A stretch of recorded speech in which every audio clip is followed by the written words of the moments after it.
PHNX Cardinals ready to roll on a Monday. He is Bo Brock. I'm Johnny Venerable. Welcome to your premier Arizona Cardinal podcast. Like and subscribe. Leave us a 5-star wherever you get your programming. We are back, and so too, Bo Brock, is one all-pro safety in Budda Baker. He's not been traded. He's not been cut, Hopkins style. He's back in the building in Tempe, ready presumably to report to mandatory minicamp. Yeah, just like you, just like me, just like Sean behind the computer there producing us. Budda Baker showed up to work. He showed up to work for mandatory minicamp. They're on the practice field twice this week, but there's other work to be done. And Budda Baker, as we pretty much speculated on and also took off for the interview, the one-on-one with Cam Cox, he's going to show up when he needs to show up. In mandatory minicamp, that's when Budda Baker has decided he's going to show up. And then we've heard even more from the Arizona Cardinals architect and Monti Ossenfort. He jumped on the Cardinals flagship radio station and said that they might be working on some things, negotiating some things. So we're going to talk a lot of Budda Baker. We're going to preview some minicamp, other things regarding this Arizona Cardinals team. But it's exciting, and it avoids anybody hitting the panic button any more so than they already have regarding the heart and soul of this team. Yeah, this was the Rap Sheets tweet earlier today on Budda Baker saying, hey, once upon a time, he requested a trade, but now he's back on June 12th.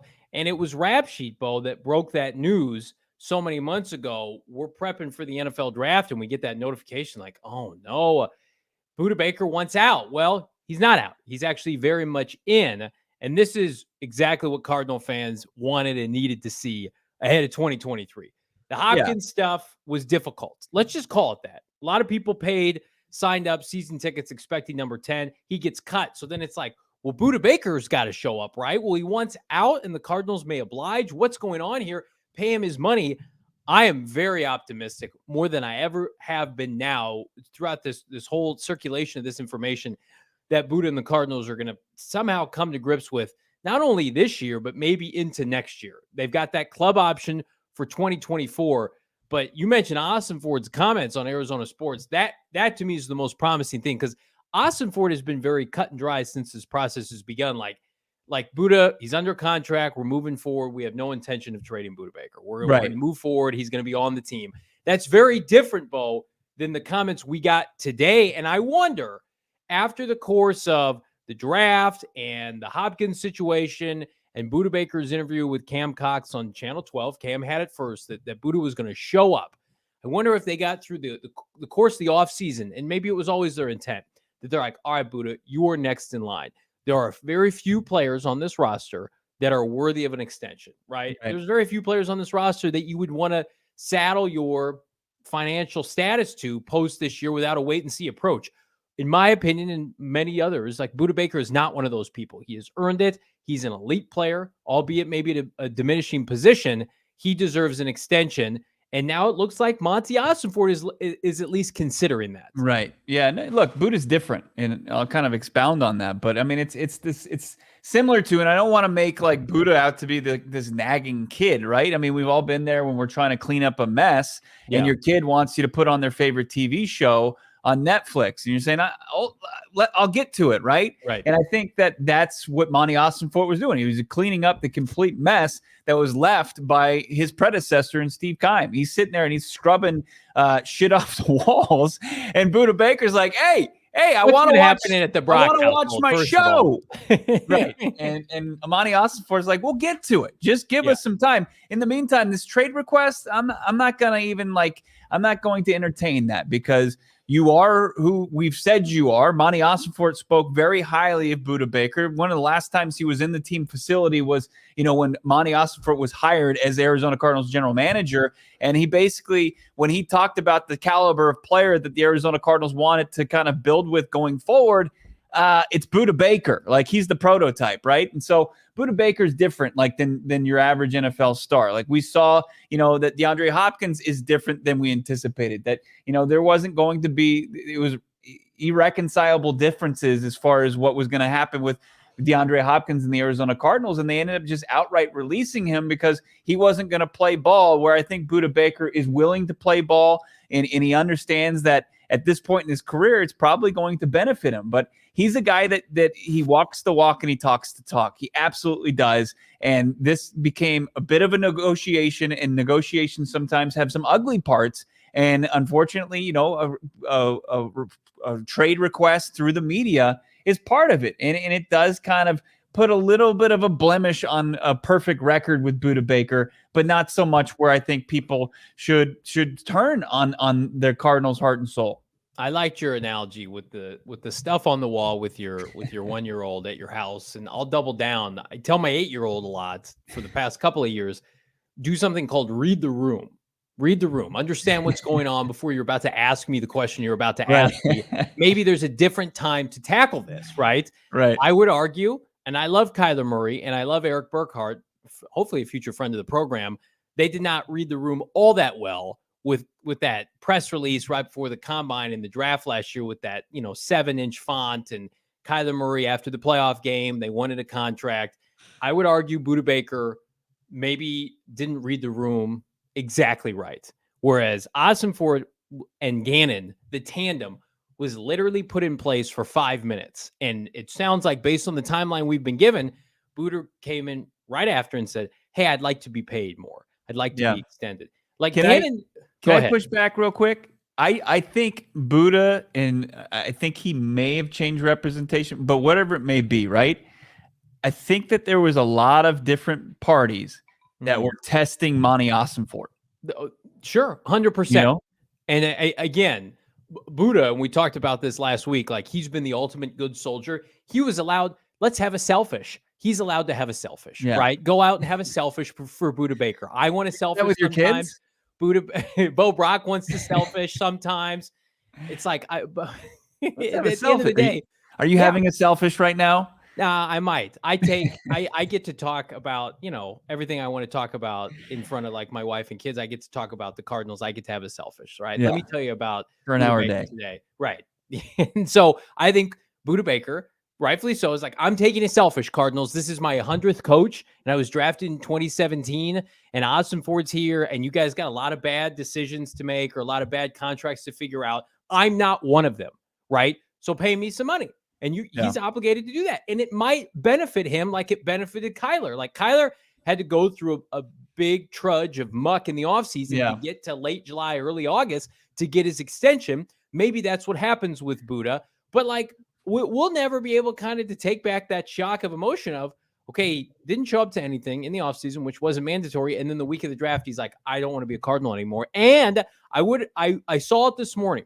I would say most of the fan base is excited. There is some of the fan base that's like, you asked for a trade, I don't want you around. You're old. You play safety. Get out. And to those people, I'm like, what are we doing here? Right? Can we be real? The Cardinals have had such few examples of elite, high-end, high-quality people that have projections and trajectory toward greatness and potentially the Hall of Fame. Let's not alienate Budda Baker. Let's celebrate the fact that he's back.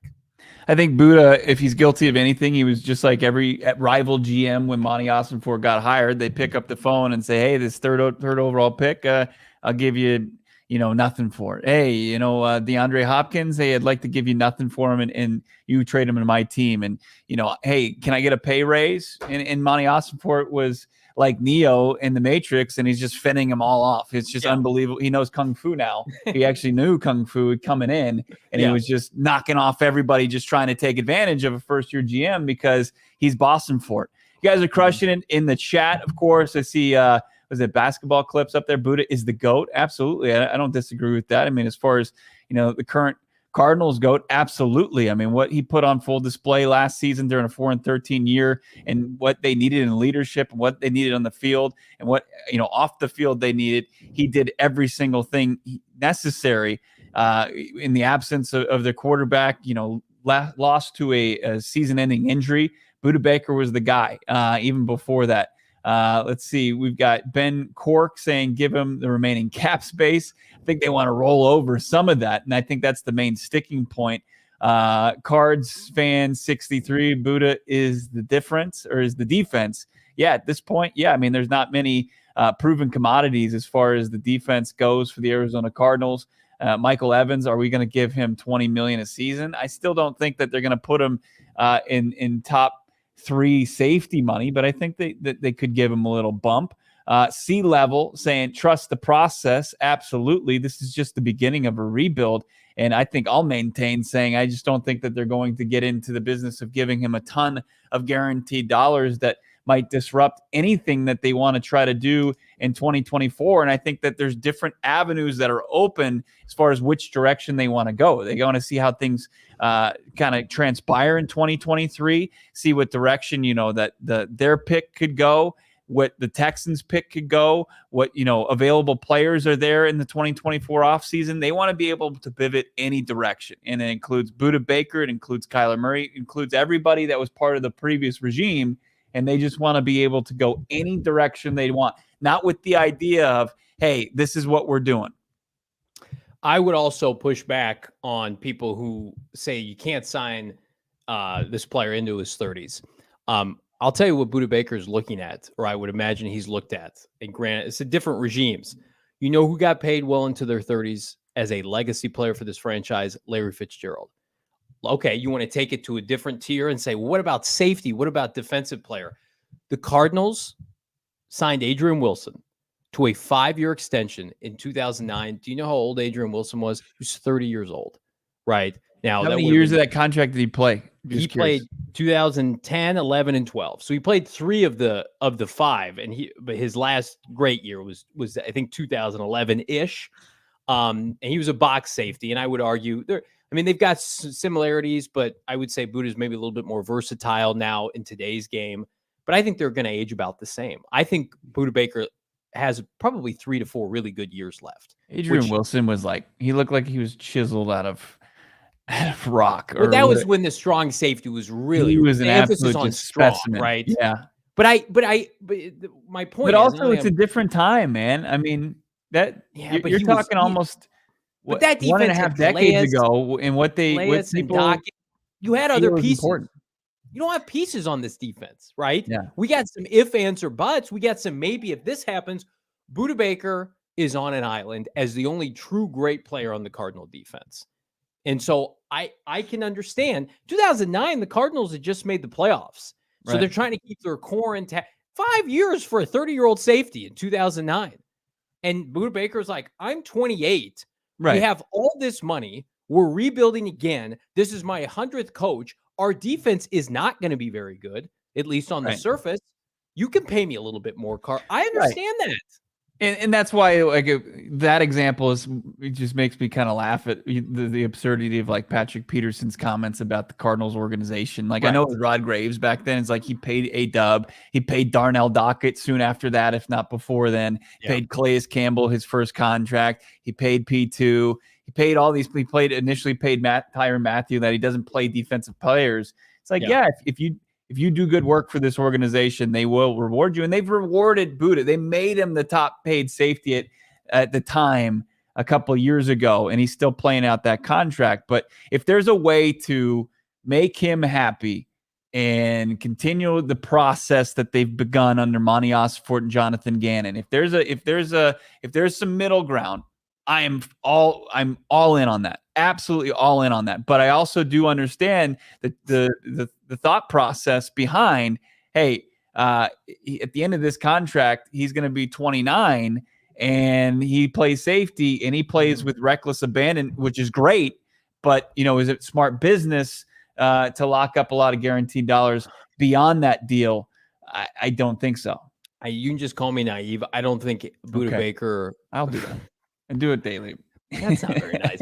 I don't think Budda Baker, any contract you give Budda Baker, the extension, whatever, new guarantees, new money is going to hamper you from being successful. I'm sorry. That's the stance I'm going to take until I see him have a down year.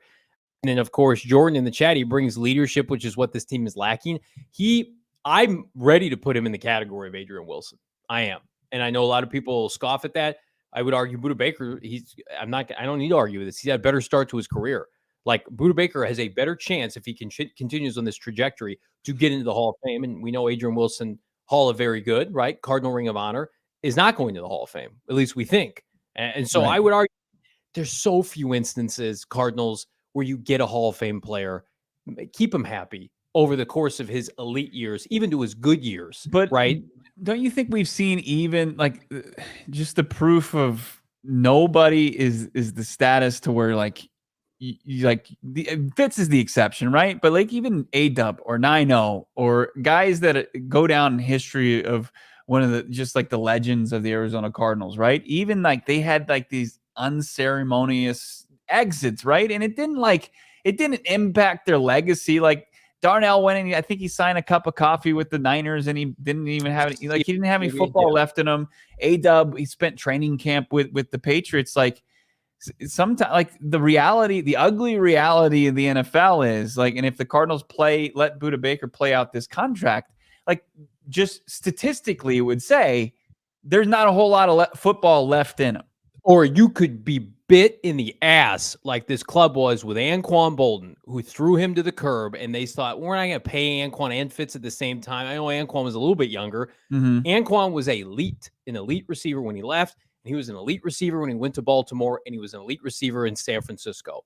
He was a second-round pick, just like Budda Baker. And it was a player that wanted to be paid, wanted to stay with the Cardinals. The Cardinals said, no, we're good. We got Fitz. We're okay. Or it could be Tyrann Mathieu, where the injuries come into play and he goes and he has great Hall of Fame success elsewhere. I've seen both instances. I am just not – Budda Baker is elite today. Like Patrick Peterson was done when he left the Cardinals. He had a nice little bit of a rebound near Minnesota. But, I mean, he's talking about transition to safety. Dockett was toast. You saw it on the field, right? Calais Campbell, though, left this franchise at 30 years old and almost was Defensive Player of the Year in Jacksonville. And I don't think Calais is going to the Hall of Fame.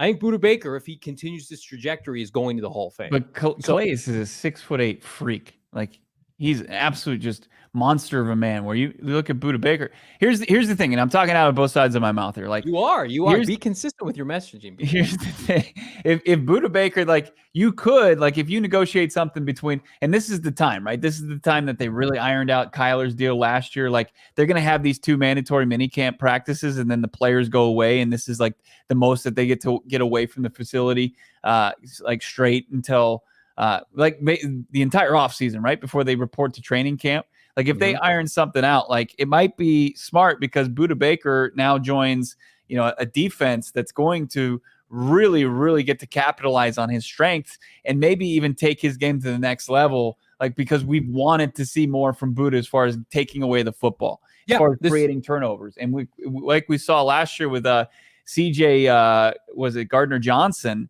for Philly when he got traded from the Saints into Jonthan Gannon's defense. He had 6 picks. And if he can start taking away the ball at a higher rate, that takes his game up a notch. And that's pretty scary to think about. And then you're like, oh, crap. Like we've got him one more controllable year after this. Maybe we should have worked and ironed out a multi-year extension. Well, listen, we're not breaking news here. This is the best defensive back coach he's ever had in Jonthan Gannon as his head coach, right? Gannon thrives taking defensive backs and elevating them to the next level. Now, he was an elite defensive coordinator in Philadelphia. That's putting it mildly. But look what he did with some of these guys that were like undrafted late-round picks in Philly, cast-offs, right? He made so many people money in Philadelphia. Look at all those guys that are getting contracts that probably won't live up to it because of Jonthan Gannon. So I think what Bo is outlining is 100% within the realm of possibility. Budda Baker plays, I said this on Friday's show, Budda plays 17 games. Even if the Cardinals go 1-16, he will have a robust statistical year that warrants all Pro Bowl consideration, right? He just can't do it by himself. And I think that that's his argument to the Cardinals. Like, I'll be a good soldier. I'll play on this team, right? This is my 100th head coach, but I need to be compensated because I want to be able to see this vision of yours with Gannon and Monti Ossenfort come to fruition. And I would also argue the comparisons that we're making, Anquan and Calais leaving and Patrick Peterson dipping out and Tyrann Mathieu, those are all cap-related instances, right? Of the Cardinals saying, we got to do this. We got to early do sets the heir apparent. We got to pay X, Y, and Z. We can't afford. Cardinals are going to have $100 million next offseason. So if you do not retain Budda Baker after just telling DeAndre Hopkins to take a walk for $22 million to eat that money, what kind of message are you sending? Again, you can have a contract like Budda Baker. You can pay him great money for good play in a couple of years. And the fan base, I think, is going to be content with that because, number one, you're a draft and develop franchise now. And you just have all this money. You're freeing up all this money. Why would you hesitate to give some to Budda Baker? I just don't understand it. Because what this franchise wants to really make its name doing, drafting and developing. Have him and be the premium outlier, players. though. I understand. I mean, like, but they've shown already examples of where they're willing to make the tough decisions, and we'll see if they hold pat or if they find some sort of like middle ground. But as of right now, I mean, it's a positive that Budda Baker is at the facility, according to Ian Rappaport. Darren Urban, I think, confirmed that as well. The team website, and we'll confirm it tomorrow when we're out there at mandatory mini camps. Jean Paul in the chat talking about Budda culture setter. We've got Cards fan 63 saying Budda Baker clears almost every safety we have. Michael Evans saying something else, saying he'll be gone with K1. He's saying he's leaving with Kyler Murray. 2 years gone. Jordan, right here, Nadraj or Jordan backwards, saying Monty first day. Yep, there it is. Said that Budda, what the franchise wants to be, and then they move away from. I don't think so. Franchise defense player, period. So everybody crushing in the chat here as far as Budda Baker showing up, according to several reports. Excited to see him out there on the practice field because of his legendary practices that we've seen and heard about, and to set the example for a team that's going to have a lot of more younger players than usual. That's important to see out there on full display. Michael in the chat. I mean, you're 100% right in your opinion to voice this. I may not agree with it, but this is what I've seen on Twitter. Budda put himself ahead of the franchise during a really, really tenuous time. As a fan, I can't forgive that. I don't. He took a selfish. Budda took a selfish in the offseason, and now he's reporting to Cardinals camp. And hopefully things come to fruition. Like, would we have liked Michael Budda Baker just to not say anything and it had happened organically? Like, hey, Budda's on the team, right? We don't hear a peep about Budda this offseason. Like a week into mandatory camp, Budda gets an extension. Of course, that's what we want. But, we're not agents. Maybe this was a tactic all along that they anticipated would culminate with a new deal. But we'll have to wait and see. I'm going to tell you what you shouldn't wait and see right now is to sign up for the BetMGM 3-ball challenge. This is the stuff golfers' dreams are made of, folks. You and 3 guests, by the way, could be teeing off one of the most legendary courses if you top the ranks at the PGA 3-ball challenge. Take your swing at this free-to-play challenge by revealing your roster of golfers for each week's tournament. The players with the best performing golfers will snag awesome weekly prizes and also be entered for a shot to win the end of the season grand prize, a foursome at TPC Sawgrass, plus $3,000 in withdrawable bonus dollars to use for your travel accommodations, food, and those sweet, sweet beverages. Be the ball and play for keeps with the king of sportsbooks, our dear, dear friends, BetMGM. How do you participate, Johnny? Well, it's easy. Log into your BetMGM Sportsbook app account during the entry period within the promotional period time frame as described in the terms and conditions below. Go to the promotions tab on your BetMGM Sportsbook account. Access that 2023 BetMGM 3-ball challenge. Spin up to 3 times. You get 3 spins, not 1, 2, but you get 3 to lock in your roster. And, of course, 1 entry permitted per customer. And again, if you guys haven't done this already, what are you waiting for? Sign up with our friends at BetMGM, the official sports betting partner of PHNX at the Great Lawn at State Farm Stadium. We will be each and every Sunday this fall hanging out at the BetMGM Sportsbook. And when you're in the app, use that bonus code PHNX. Now, there's a few different offers depending on where you live, but for our friends in Arizona, you're going to get up to $100 in bonus bets on your first wager with BetMGM. So BetMGM's giving out free stuff left and right, but you have to download the app, and you got to use that bonus code PHNX. Again, PHNX is the bonus code. Check out the show for full details, and now listen to my guy Shane Diefenbach talk about it in the disclaimer. Disclaimer, 21 plus to wager. Visit BetMGM.com for terms and conditions. U.S. promotional offers not available in Washington, D.C., Mississippi, Nevada, New York, and Ontario. Gambling problem? Call 1-800-GAMBLER. Colorado, D.C., Illinois, Indiana, Louisiana, Maryland, Mississippi, New Jersey, Ohio, Pennsylvania, Tennessee, Virginia, West Virginia, Wyoming. Call 877-8-HOPE-NY or text HOPE-NY 467-369. New York. Call 1-800-NEXT-STEP, Arizona. 1-800-522-4700, Kansas, Nevada. 1-800-327-5050, Massachusetts. 1-800-BETS-OFF, Iowa. 1-800-270-7117 for confidential help, Michigan. Our guy, Shane Diefenbach, is on the IR, had some teeth pulled. He had the wisdom teeth. I hope I'm not breaking any HIPAA codes here by revealing that he did so, but he's on a liquid diet. He said, "Hey, can you bring me some Four Peaks? I'm hungry." And I said, "Yeah, absolutely. I'll even liquefy anything on their menu for you if you like. Just pop it in the blender or the Vitamix, and I'll get you set up." And he said, "Yeah, let's do it." So wishing him obviously speedy recovery, but also wishing you upcoming Father's Day, and no better place right now. My mouth is watering just reading their Father's Day special menu. It's if you're part of their email blast club here for Four Peaks, you'll see that they've got biscuits and gravy, Johnny, steak and eggs, steak and taters. How about a grilled ribeye, loaded baked potato, and grilled asparagus? Your pea's going to smell funny, but it's okay. It's all right for Father's Day. You got the pork chops and applesauce, and a classic old fashioned is their specialty drink, because Four Peaks doesn't just do beer. That's a misconception. They do classic old fashioned, where they've got Copper City bourbon, and they've got your dad feeling like Don Draper on Father's Day. That's going to go a long way as far as you celebrating your old man. Or you can just get the great brew that they make on site there at Four Peaks. That's their Father's Day special. I just unveiled that. You can find out more. You got to follow them on social at Four Peaks Brew. They've got great giveaways. How about they're trying to get you to a Diamondbacks game? You can win 4 tickets to a Diamondbacks game.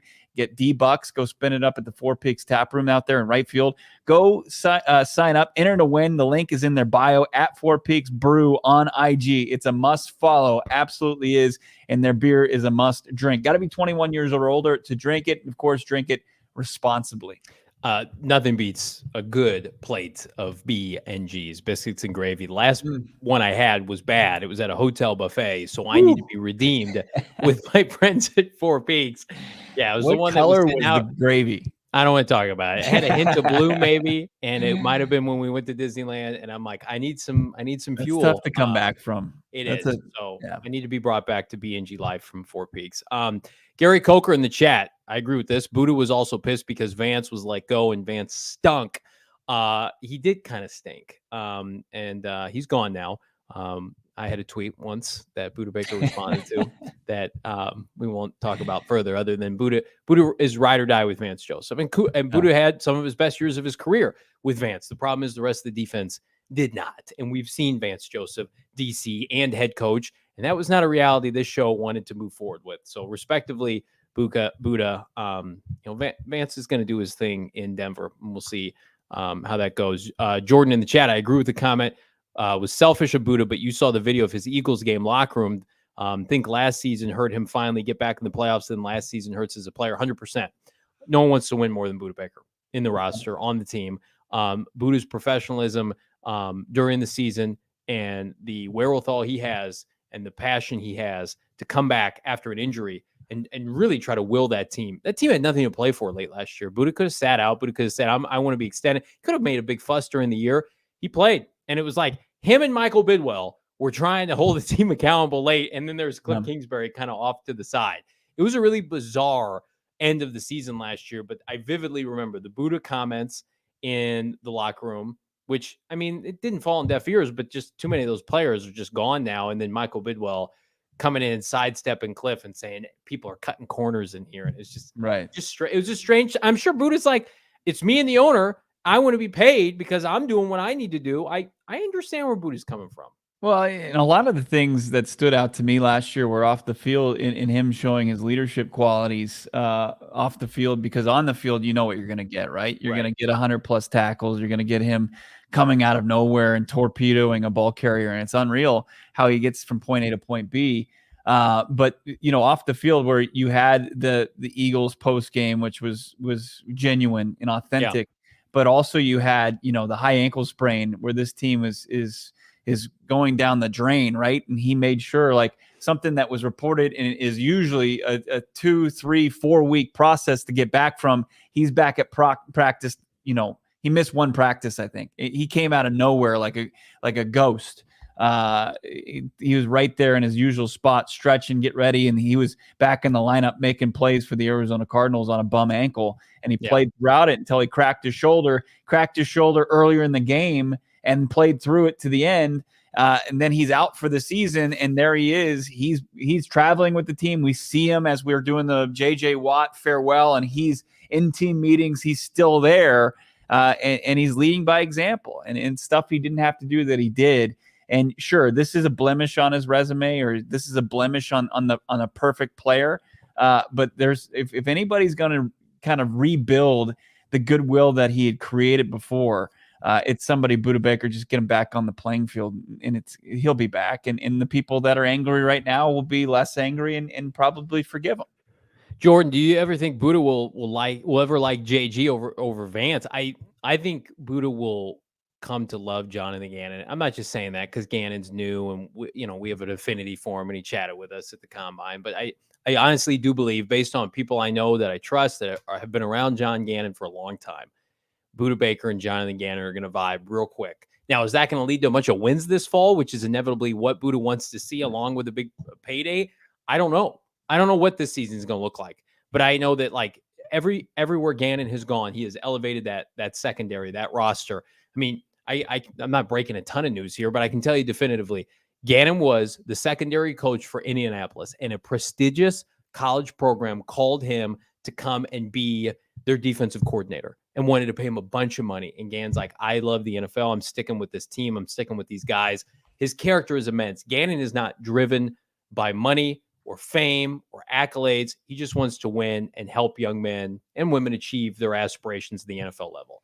And that might sound like too preachy, but I definitively, he stuck with those guys in Indy, elevated guys in Minnesota, and then obviously when given the opportunity and earned it in Minnesota or in Philadelphia, he kicked ass and took names. I do not see, even if he fails as a head coach, which is always possible, he is going to elevate this defense in this secondary. Yeah. And I think that this offseason is the blip as far as like Budda Baker. It's like I said it earlier, like he's different. He's different than most star players. And like we talk about Jonthan Gannon's ability to take guys who don't have a pedigree of like high draft pick and that they haven't been favored by any franchise that they've been a part of, and they put it and they have to take that chip on their shoulder and use that as motivation and take JG's teaching and coaching and do everything he asks, and it pans out for him to where I think that Budda Baker is a star player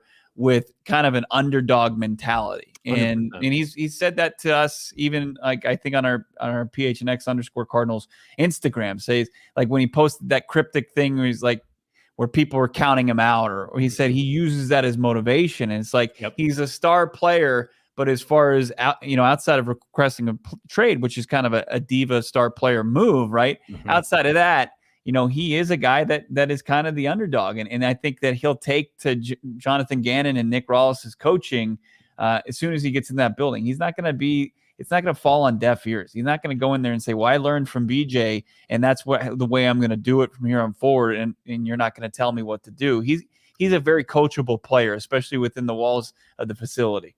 100%. I think we're going to get full buy-in. I like this comment, Jean-Paul Edward D. Dios. Monty has set a precedent. No matter who you are, we negotiate on my terms, which is frankly what this franchise has been missing. And I would also say to that point, Jean-Paul, that because of the confirmation of what you said, which I believe, that the comments from Ossenfort today, I think do ring hope of an extension. So I don't know if we credited this, but in the first segment, so Ossenfort was on with Doug and Wolf. Their show on Arizona Sports today. It's Luke and Wolf. Luke and Wolf. I'm sorry. Luke and Wolf. Cardinals GM Ossenfort on Budda Baker reporting for minicamp after trade request. We're going to get through this week here, and we're going to see where we're at in terms of an extension, I would presume, or a new contract. Ossenfort, in the best possible way, can give a lot of political speak, right? Which is great because you don't want to give too much. You don't want to lose leverage in the media. Kime would always do that, right? Kingsbury, those guys would put their foots in their mouth. Like, it's very diligent and deliberate with what he's saying. And you remember when we talked to Ossenfort early in the offseason, it was always about D-Hop. We don't know, vague responses. I would say that's the lines of communication on a contract extension with Budda Baker are firmly open, because if they weren't, he would come out and say, Budda's under contract for the next 2 years. We'll go from there. And he's not saying that.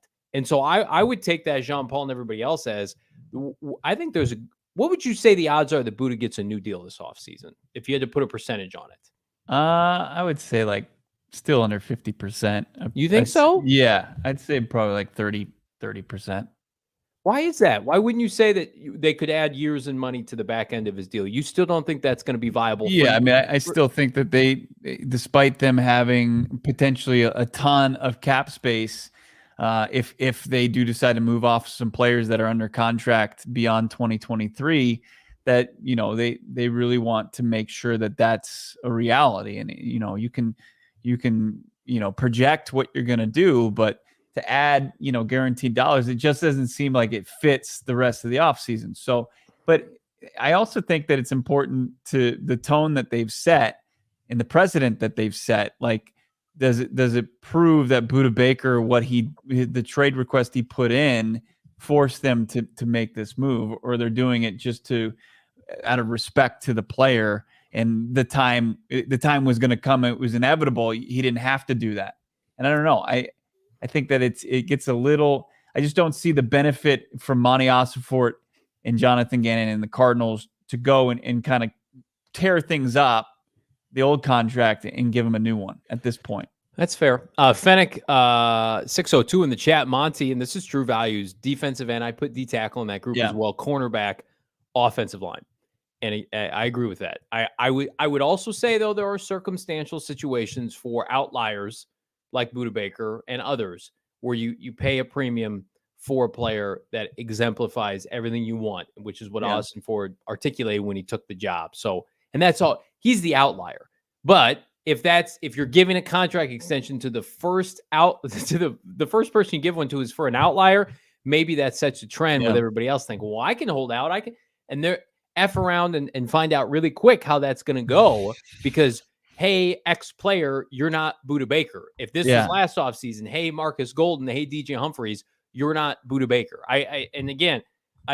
I'm with you. I don't think they want to run out and give him a bunch of money, but I just feel like for morality purposes and for what he represents, there'd be nothing wrong with kicking him a little bit of extra guarantees this year. And then also, if he has a great year, you pick up his option for next year and you kick the can down the road and you still have flexibility 2024 and beyond. But yeah, I want something for the fans to be able to celebrate. I saw a comment earlier in the chat, like this is outside of Kingsbury being fired, like Budda reporting that's one of the best days of the offseason. Yeah, but he also played the largest role possible as far as creating this issue, right? I mean, I think that Cliff, it was one of the things where it just needed to happen to where did this need to happen where Budda forced the issue, he did request the trade, that's a strike. That's a strike against him.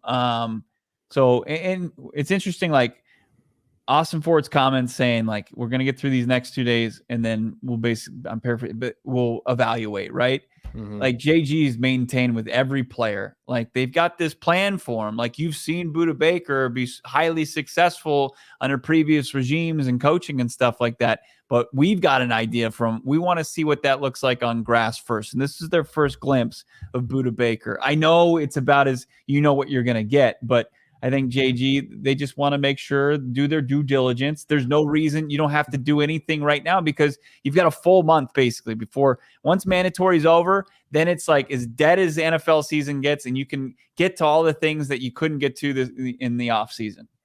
No matter if it was James Betcher or Steve Wilkes or Vance Joseph, he's a Pro Bowler year after year. He's a winner. You know who else is a winner?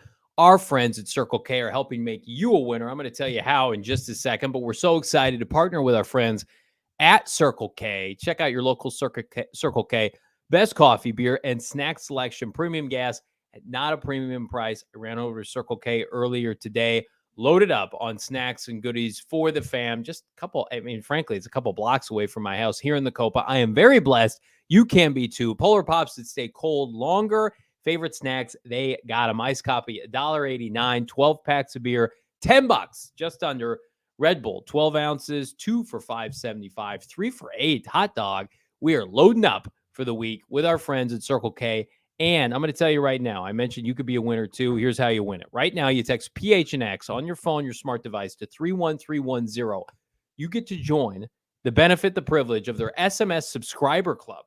That means you get a buy one, get one free 32 ounce. That's the big boy boys and girls, Polar Pops. Now, myself, as you know, unsweetened iced tea, double dip. It gets me through the days. I got a 3-year-old. I got an 8-year-old. It's hot here. I go through them real quick. You should too. Again, SMS Subscriber Club. PHNX is the text to 31310. Head to circlek.com/store-locator. That's circlek.com/store-locator to find a Circle K nearest to you.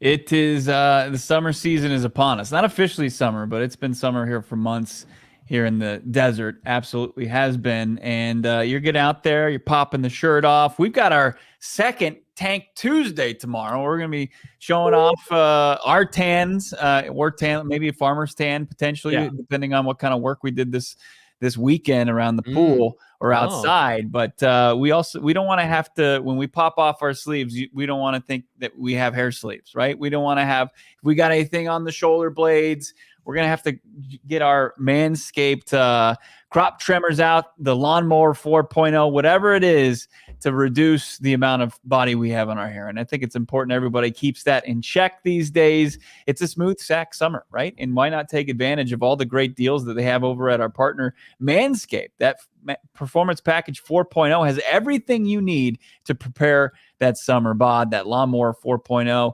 trimmer features cutting-edge ceramic blade to reduce grooming accidents. That's terrifying. So let's reduce those. Also, it's waterproof. Most importantly, they got that crop preserver. I don't need to expound on what that's about. How about you go got ahead, 2 please tell free gifts? Yeah, you want to get in on that? You want to get into the details as far as the crop preserver? Plus, you got the deodorant that goes with that.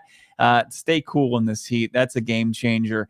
But you get 2 free gifts. That's the most important part of all of this. The Performance Package 4.0 from Manscaped. You get the boxers and the shed travel bag. While wearing sandals is some nasty toenails during the summer months, take a look at the Shears 2.0. They'll help clean those up. Get out there. Use that 20% off plus free shipping with the code PHNX. We're going to hook you up 20% off, free shipping as well. Use that code PHNX at manscaped.com. It's 20% off, free shipping with the code PHNX at manscaped.com. That smooth sack summer, boys. Let's get into it. Let's celebrate in the right fashion with our friends over at Manscaped, and don't leave anybody left behind this summer.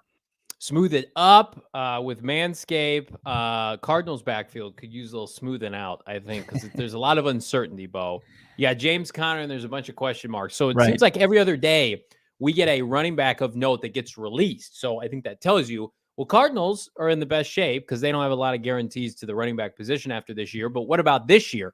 Can they really go into 2023 with James Conner and then some question marks, Keontae Ingram, Corey Clement? I'd argue both those guys are probably better suited for special teams. Well, my sweet, sweet Redbird alma mater, James Robinson of Illinois State, on his, I think, second team. He came out gangbusters with the Jags in 2020, had over 1,000 yards, 10 touchdowns, caught a bunch of passes.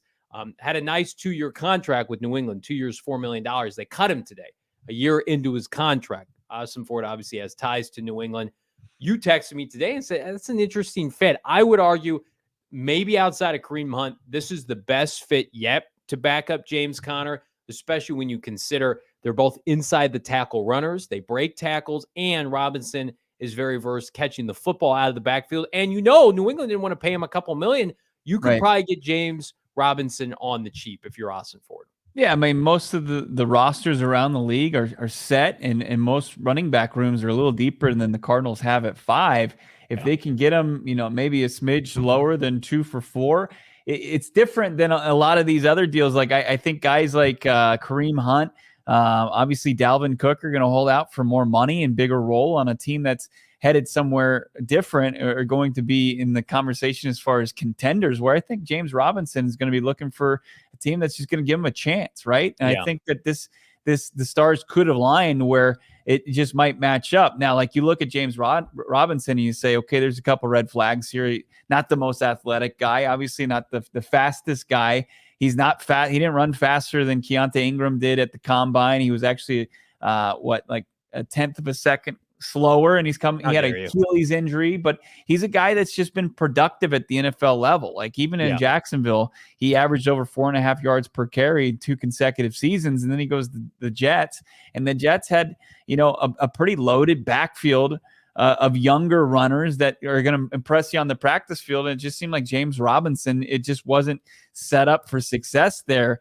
I think he would be an interesting guy that I think doesn't fit the current mold of a lot of the older veteran backs that are out there, the Fournettes, the Zekes, that he's willing, bring him in, and immediately he could become the second best running back on your team.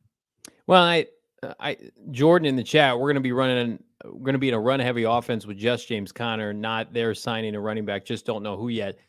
I'll double down. Like, you can't run the ball 60% of the time without multiple backs that are capable. And I know a lot of people are like, why would they sign a back? They're tanking this season. They can't spend money on the position. It's like, when you get to the fall, you have to have capable players. And again, I think their receiving core is being slept on. We like their tight ends. Their tackle room is robust. Like, James Conner is a really good player when he's healthy. That's why they're paying him $10 million this year. He goes down. And what if it's like a prolonged instance, which we've seen from James, and he's gone for like a month? Who's running the football for them? And a lot of people will just lose the games. That's not how they're thinking. They're not thinking, well, we're just going to lose the game this fall and we're not going to be competitive. No. Like, you have to have people that are ready to pick up the baton. Maybe they have the confidence in their coaching staff that it can be somebody who's in camp right now. And they're going to find out. They're going to make a phone call real quick if they're at mandatory camp and they're like, none of these guys can cut it. But to me, like, there are too many good options now where you can't bring in somebody and not be excited. I would be excited over Dalvin, Kareem Hunt, James Robinson. I mean, how about this comment in the chat? I think this is a really good case study from Jordan. So we missed Eno Benjamin. Had Eno Benjamin not been cut by the Cardinals for the hard knock situation that was or wasn't, and they had the outbursts, right? He'd still be on the team. His rookie contract would still take effect as a 7th rounder. The running back group, I think, would be much more solidified in a weird way if Eno was still on the team. Instead, he's out in New Orleans right now. But his yards per carry was of quality. I don't know. This running back group, it's funny. If you told me that they signed a big-time running back, I believe you. And if you said that this time next year, this running back group, nobody's left standing, I'd also believe you. Yeah, it's possible. It really is possible. And I think with Robinson, like, even not to knock Eno Benjamin, this isn't what I'm trying to do, but Robinson has done it at the NFL level. He's been legitimately productive at the NFL level. And if you turn on the tape and you watch Robinson, you're like, man, he looks slow. Like, how does he do it? I think he's just got the instincts. He's got the ability to find openings that the offensive line created. I mean, and we're talking Jacksonville, especially his first season, his rookie year, they weren't exactly like bulldozers opening up, run lanes for backs. So, and he was able to hold off some impressive younger backs, and he even made it. I think it was possible for Jacksonville to just cut bait on Leonard Fournette at the time. They liked him, and I know things have changed, right? And he suffered the Achilles thing, and but the Arizona Cardinals, if you were to look at maybe the defensive line, the running back room, where there's just not a ton of depth, this is a guy that I think fits, where they would actually look to free agent market and say, okay, here's a guy who's 25. Let's see, if he's got 2 years in him, let's give him that close to 2-year, $4 million deal. It's not going to break our bank. And if it doesn't work, cut bait next offseason. Well, I'll put tinfoil hat on too, and I don't think a lot of people talk about this scenario, but the Cardinals could be in an advantageous position. Like, we've heard rumors like they could trade Zach Ertz at the deadline, which I think is foolish because of him coming off an injury. But like, let's say they sign a back to back up James Conner, but then James has a really nice start to the year and a contender loses their top back. And then you could say, well, you could have James Conner who's got, let's say, 8 touchdowns in 10 weeks. It's exactly what you need. You need somebody to hold the fort down, or maybe you sign a back that somebody would be willing to flip a draft pick for at the deadline when you're always paying 120 cents on the, 120 cents on the dollar, a little bit of an overpay. I think the Cardinals would be wise to look at a series of 1-year contracts to see, okay, how does this help us this year and next year in terms of flipping players? We see that happen every single year. Players become available that don't factor into the team's long-term plans. But I mean, it's an epidemic with the running back situation. I saw a bunch of people tweeting about it. Robert Griffin III, among others. Like, even if you're very competent, borderline a starter or a good player, you could be cut because of this situation. They just don't value you enough. And I think that could play into the Cardinals' benefit of signing one of these guys to a 1-year deal.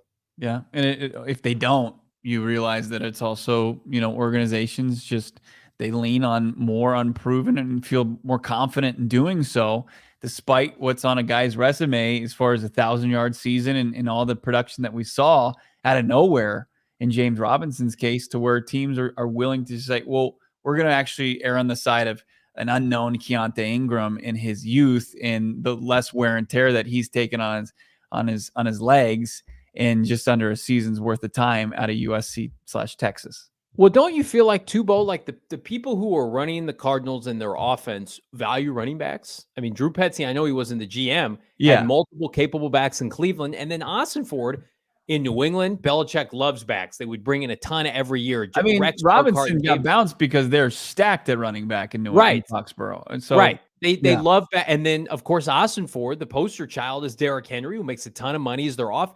I would think of any franchise, this franchise would say, we're not going to overspend, but we can hoard a bunch of good running backs, or maybe I'm off base there. I don't know. It just doesn't, to me, it doesn't add up. I just can't imagine they go into the season with just James Conner.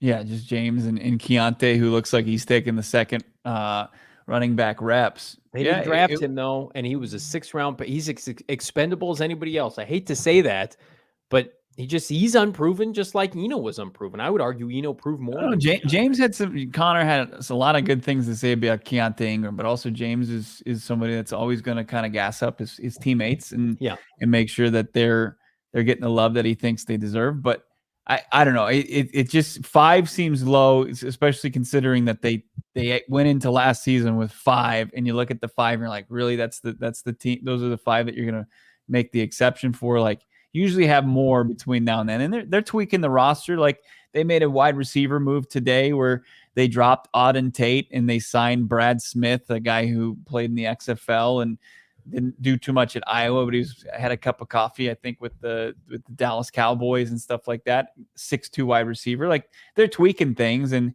they're figuring out who they want to really bring in the camp. So we'll see what happens with James Robinson, see if anything as far as his market, if it develops or not, or if it's, right there and for Monti Ossenfort to make an easy deal. I got a deal for you, by the way. Father's Day this Sunday. Okay, so if you're slacking on a gift for a father like me or my better half, Bo Brock, or anybody else in your life, take advantage. Go PHNX.com, the merchandise locker, the dad deal of the year.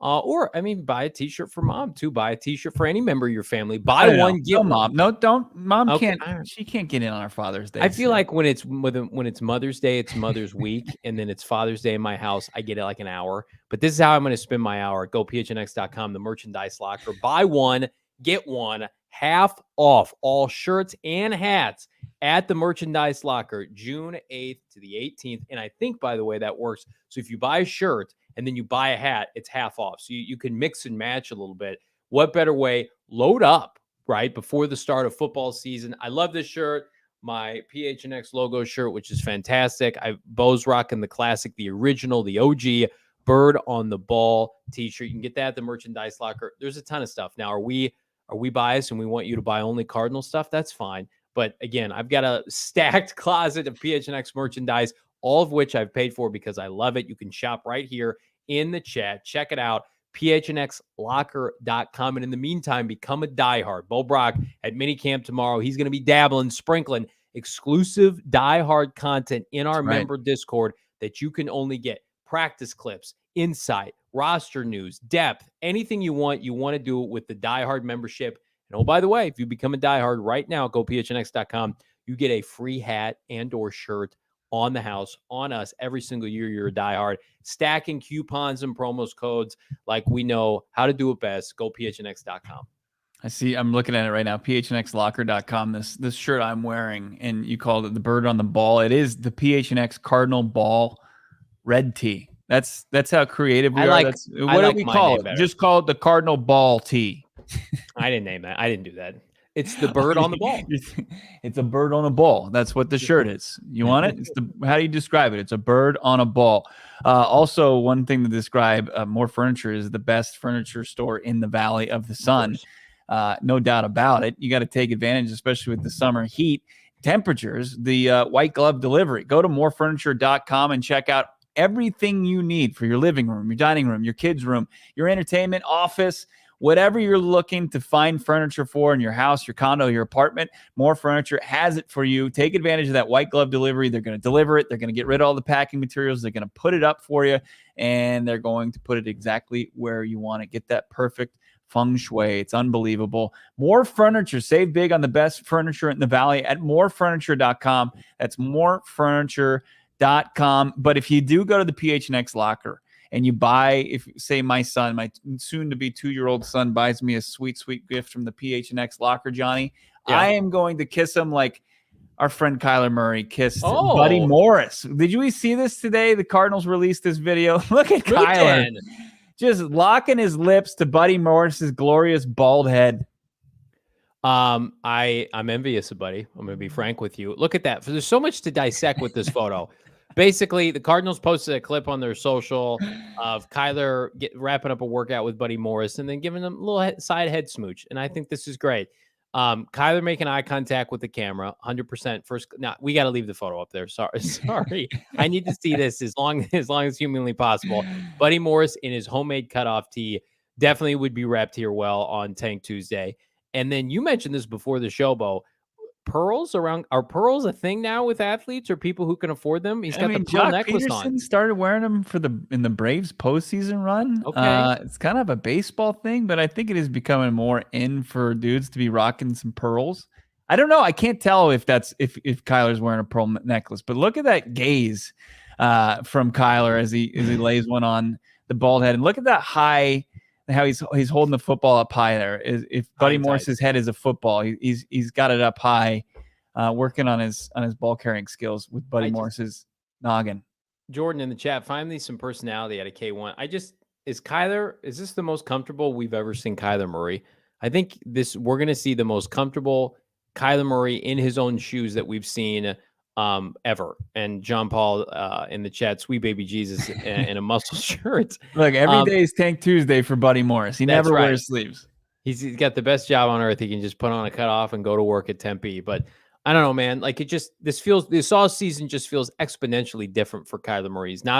He's with his teammates. He's rehabbing. I know he's got a long way to go, presumably, but he's not, at least internally, not being judged about what he's doing on and off the field, his playbook, his study habits, his contract. I just hope he's able to focus on football and he can enjoy football again, because I don't know how much he enjoyed football last year. And I don't. Yeah. With everything with Kingsbury, with everything with Keim, Michael Bidwell putting that clause in his contract, now it just feels like I'm going to get healthy for my teammates. I want to come back and I want to help my teammates succeed and win.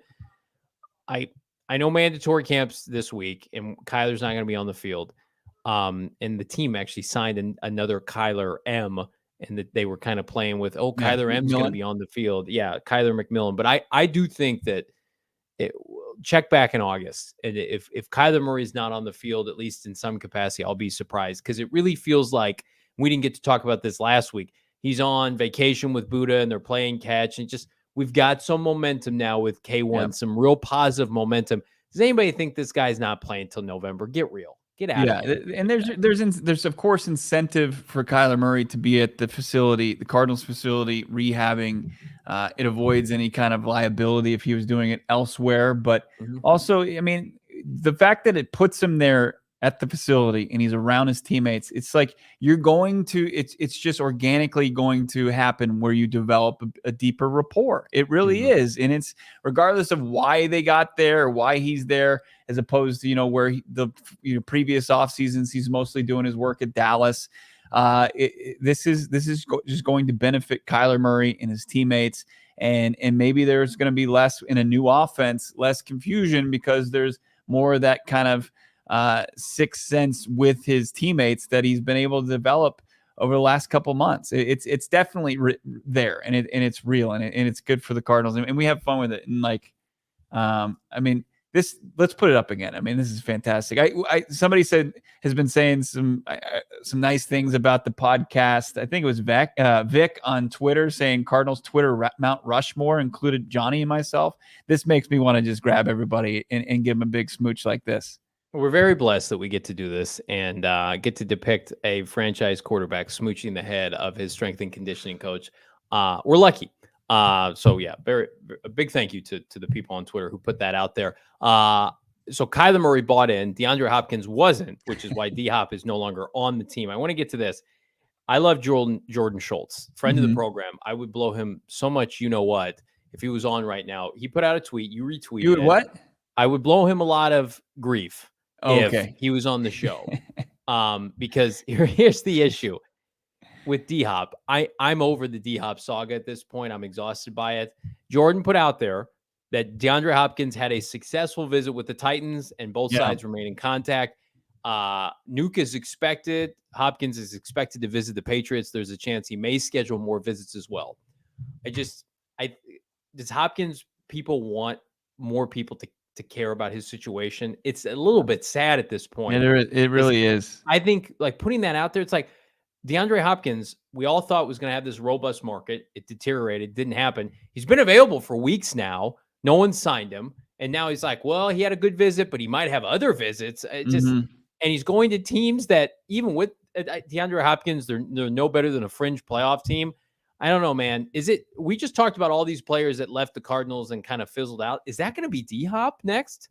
Yeah, this is the saddest like recruiting tour I think I've ever seen. It really is. It's like they were like first to see that the number one team out of the gates is the Tennessee Titans. And if you're trying to convince me that they're a team on the rise, like you're just not going to do it. And like that those quarterbacks, he wants to go play with Tannehill or Will Levis or Malik Willis, whoever it might be. And then he's out there at a Tim McGraw concert. Like this is the saddest thing I've ever seen. Like that, like man, have the mighty fallen. And then it's like, okay. And then you got Mac Jones hypothetically saying, yeah, he'd love, okay, cool. Mac Jones, McCorkle Jones, a guy who they want to boo out of Foxborough at the drop of a hat. And he's close to it, right? He's right on the fringe.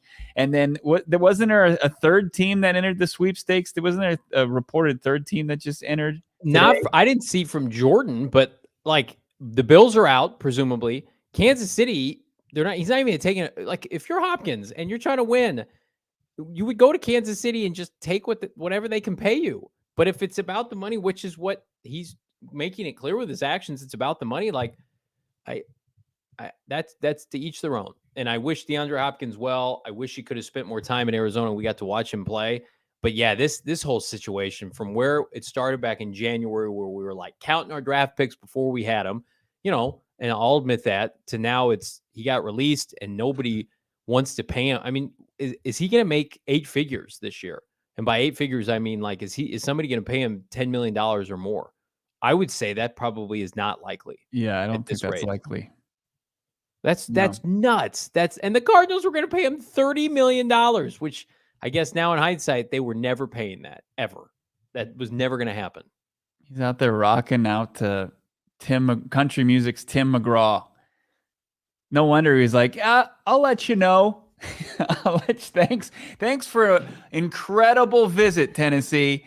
I'll let you know. And of course, he's just trying to see if he can find better plans instead of committing to your kid's first birthday party. Hopkins would go play with Desmond Ridder if they were paying him $15 million, $17. He would play with Sam Howell if they were paying him $17 million. It's not about winning or his legacy. And Mart's in the chat. The Hail Murray will always be D-Hop's legacy. Absolutely. Here. And the unfortunate thing is it happened in front of an empty stadium in a year where the Cardinals missed the playoffs. And that shouldn't be his legacy here, but it is. But yeah, I think we're getting to the point where we're safe to assume, like, wherever D-Hop goes based on his visits, like, he'll be a player to keep an eye on, but the impact days, the relevant days, are probably over. I mean, look at Julio Jones. You thought that was a guy that was going to be like Fitz, and he was going to be the exception as far as kind of giving the stiff arm to Father Time. And Father Time still kind of remains undefeated outside of Fitz and Tom Brady. Like it, especially at the NFL, it comes for you and it gets you. And like once the injuries start to pile up and different things that take you off the field, that momentum, it's tough to stop it. And in DeAndre Hopkins' unfortunate situation, you very rarely see somebody stop that and then get right back on that Hall of Fame trajectory. It's so tough. So I don't think that it's unfair to say that. But like you look at the individual, like the player, like he's going to put in the work, but sometimes things just are inevitable. Yeah.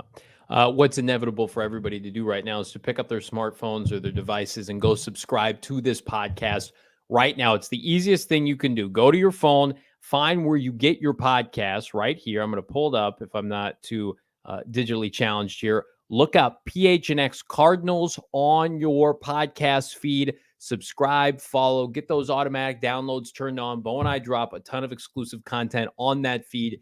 Do not miss this, especially as this man to my right is at minicamp, mandatory camp, training camp, getting all the insight, training camp battles, who's emerging, who's falling, what could happen with this roster. If you're not subscribed to PHNX Cardinals, what are you waiting for? And in the meantime, like this video. It helps share it around the YouTube algorithm. I think we just crossed 14,000 followers. We're about to on PHNX Sports on YouTube. So a lot of moving parts as we prep, Bo Brock, for a big season in 2023. I'm looking at our Apple Podcasts page here. Go give it a 5-star rating. Go give it a review. We're almost to 100. We want to get there to 100. We want to pass the century mark. Why not make some PHNX Cardinals history? You can say I was their 100th review and rating, and you can tell that to your family at the dinner table, and then they'll tell you to shut up and pass the potatoes. But you can wear that with pride, and you should. Yep, I'll make you a deal. If you do that, you take a screen capture, you come out to BetMGM this fall, you show it to Bo and I. Drinks on us. First drinks Absolutely. on us. You take a review snapshot. We are looking to be amongst the people this fall every single football Sunday as the Arizona Cardinals kicking off the Jonthan Gannon era. This man to my right is going to be at minicamp. Manana Budda Baker, number 3, back on the field. Make sure you're following him at Bo Brock. Follow PHNX Cardinals at PHNX_Cardinals. I'm Johnny Venerable. We're back on a Tuesday. Have a good night, everybody.